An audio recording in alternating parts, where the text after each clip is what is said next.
this episode, you will see us working hard to get the boat ready, getting help from our friends, finally casting off the lines, and sailing south. We will Meet some cute wildlife, explore an impressive castle, enjoy beautiful sailing, and finally cross the border to Mexico.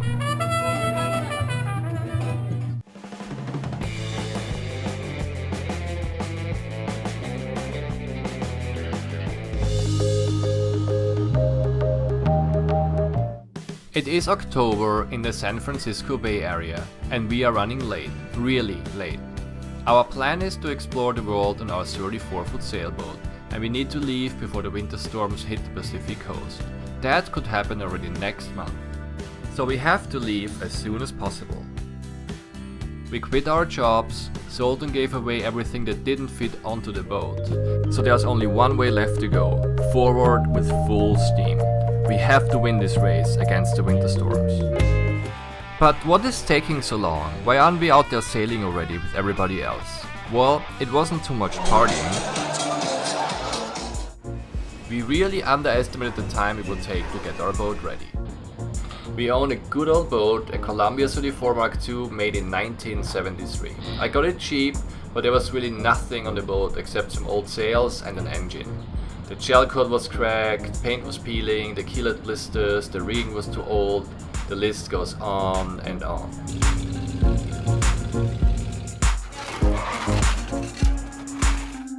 So for a start, we had to fix the deck, sand and paint the hull, take care of the keel, and apply underflow.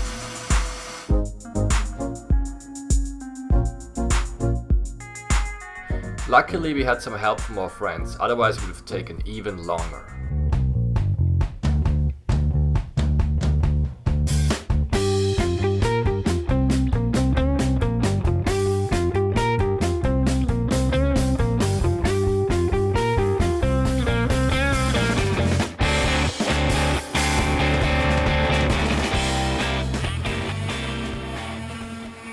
Once our boat, Green Panther, was back in the water, the second phase started.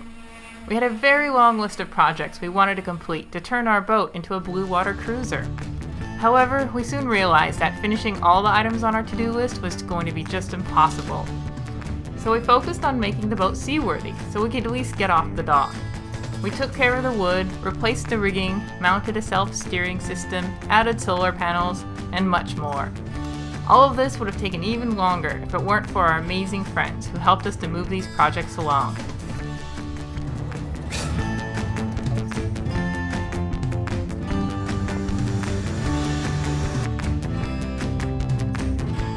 Pizza! It's great. Then we needed to figure out where and how to store all our stuff on board. What stuff? Everything. What are you gonna do now? I'm gonna go clean up my stuff over here. Make it more organized. One of the hardest things to do is actually leave the dock. There's always another item on the to-do list that needs to be taken care of. At some point, we decided we finally just needed to leave, or we would get stuck here until next spring. And we realized we would actually have time to complete all the other tasks once we made it to Mexico. Our boat was ready for blue water. I hope it'll be some nice warm weather and time to go snorkeling. That sounds good. And no strong winds and no high waves and Yeah. no stormy sea, right? That would be nice. Oh, and less boat work, right? Yeah, nothing horribly big breaking down.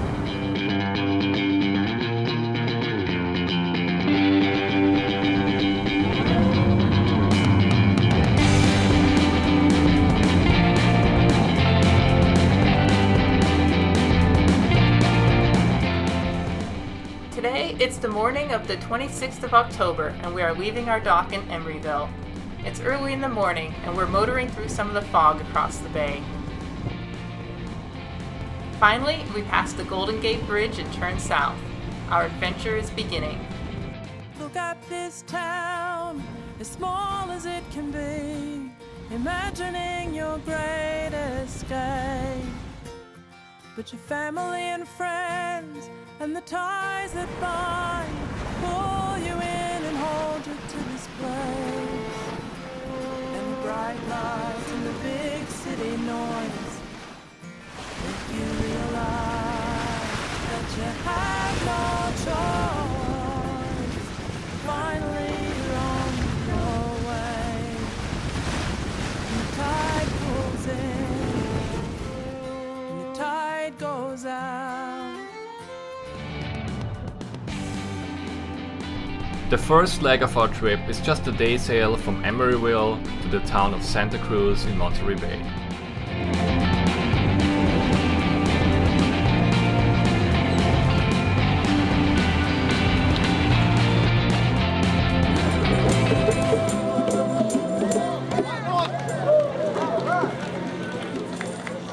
Santa Cruz is a relaxed town with a long beach and a protected harbor and happy people.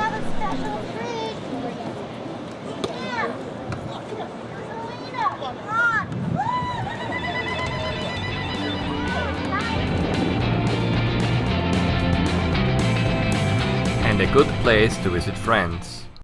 Monterrey Bay is also home to diverse wildlife. That includes sea otters having breakfast.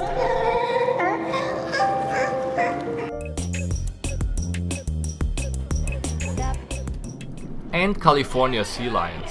These amazing creatures can hold their breath for up to 40 minutes underwater, but when they are above water, their mouth always seems to be open and they never shut up.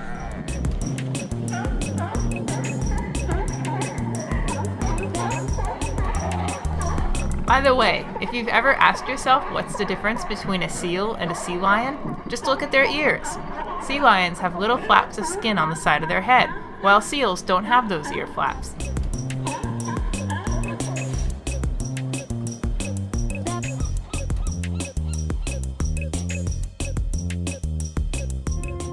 And here is one more sea otter, because we can just spend hours watching them.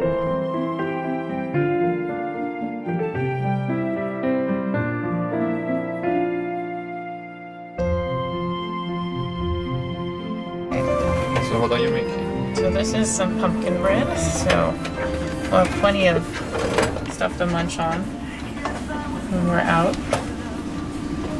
It's a big recipe. Usually I give it away, but hopefully we can eat it all before it goes bad. Looks very good.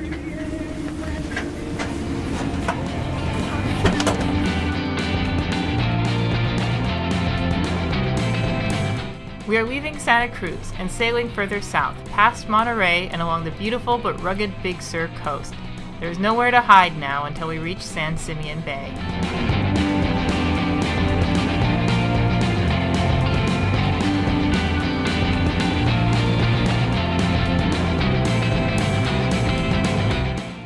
Low wind and confused swell make for an interesting start. But finally we managed to sail. 22 hours later we are in San Simeon Bay. So after a very long trip yesterday, about 22 hours, and we had to fight against wind waves, and there was some big northwest swell coming in too, so I was pretty confused, but we finally made it at like 2 in the morning. Yeah, to San Simeon Bay. We got 6 hours of sleep. Yay. That's right, now we're happy again, right?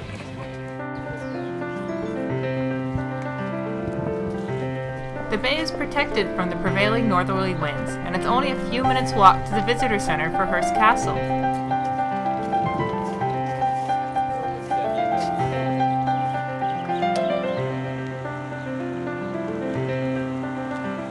Hearst Castle was designed by architect Julia Morgan, and it was where the newspaper magnate William Hearst lived until 1947. It's a pretty impressive building. It has 56 bedrooms, a grand dining room, pool rooms,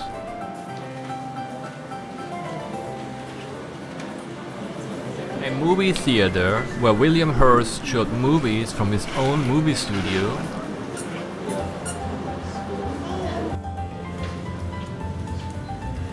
the Roman pool, an impressive indoor pool, and the very famous Neptune pool. This pool was rebuilt 3 times to suit the owner's tastes. Seems they got it right at the end. The castle was also a playground for the Hollywood stars and politicians. Among Hearst guests were Charlie Chaplin, the Marx Brothers, Greta Garbo, Franklin Roosevelt, and even Winston Churchill. Leaving San Simeon and sailing south, we pass Morro Bay and head for the Bay of San Luis Obispo. We're just leaving San Simeon and it's a beautiful sailing day, about 10-15 knots of wind, sunshine.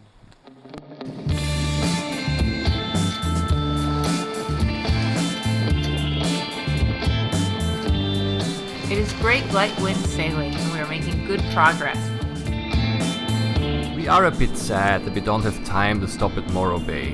We have been there before, it's such a beautiful place with a welcoming yacht club.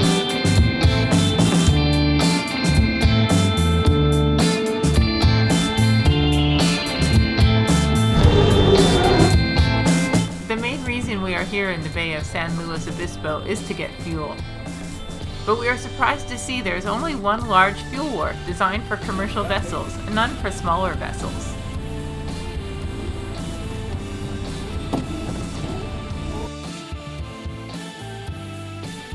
But there is a system in place involving a clipboard for bill and credit card exchange. So we are all fueled up now. Our next leg sees us rounding the infamous Point Conception, passing the Channel Islands, including beautiful Catalina Island, and entering the large protected San Diego Bay.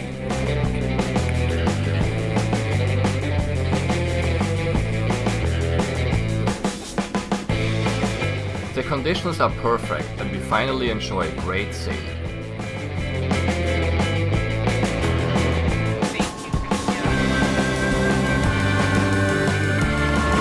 Just passing platform Irene, the oil platform Irene. We are really close to Point Conception and Irene is in Point Arguello and Point Conception is next, 2 hours or so. We time it right and round Point Conception, which is known for its unpredictable and stormy conditions during the wee hours of the morning on a nice calm ocean.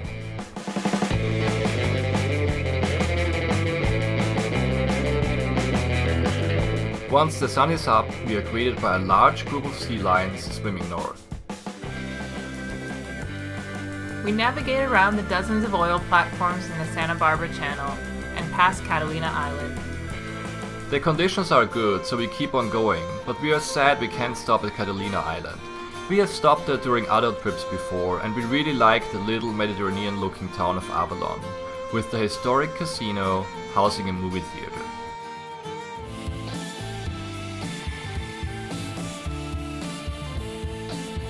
The wind slows down even more,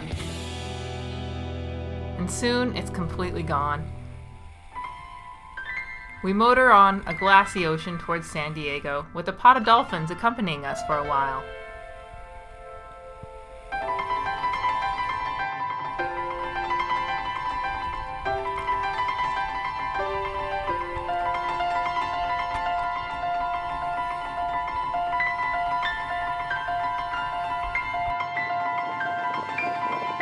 And finally we can see the entrance to San Diego Bay.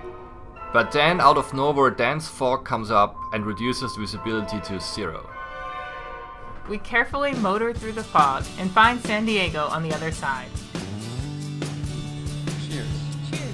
We made it to San Diego. Yeah, Finally.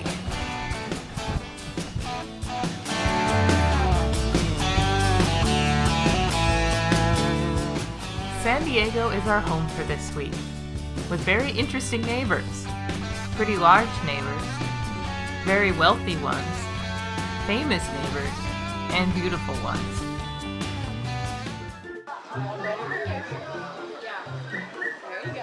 San Diego is also home to an impressive zoo with gorillas. Oh, they don't move. Very good. Crocodiles,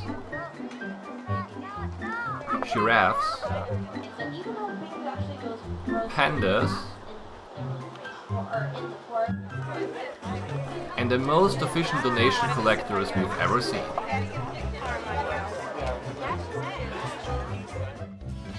We mount the bimini top to have some shade in the cockpit. And then we leave in the late evening to cross the border to Mexico. How do you feel about leaving the US? It's a little bittersweet, I guess. It's kind of, I don't really have any feelings for San Diego, but we're leaving the US and who knows when we'll be back. We have no cell phones, we don't have contact anymore. We're going. Hope it works. How the adventure really start? It really starts. We're leaving the country.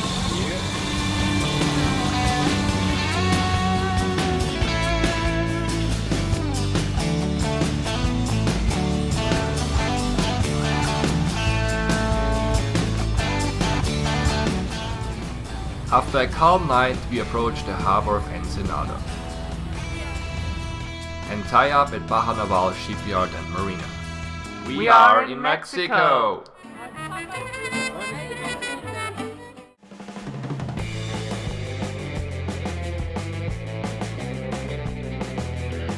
Thanks for watching. Join us next time when we explore Baja California. Welcome multiple visitors. Try to fit in, Enjoy some beautiful anchorages.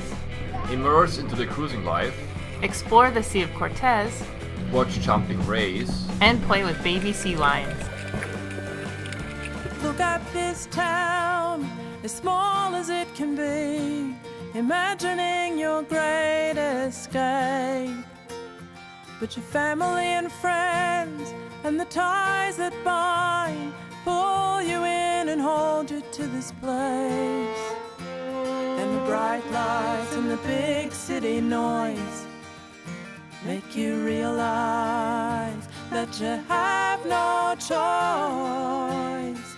And finally you're on your way, and the tide pulls in, and the tide goes out.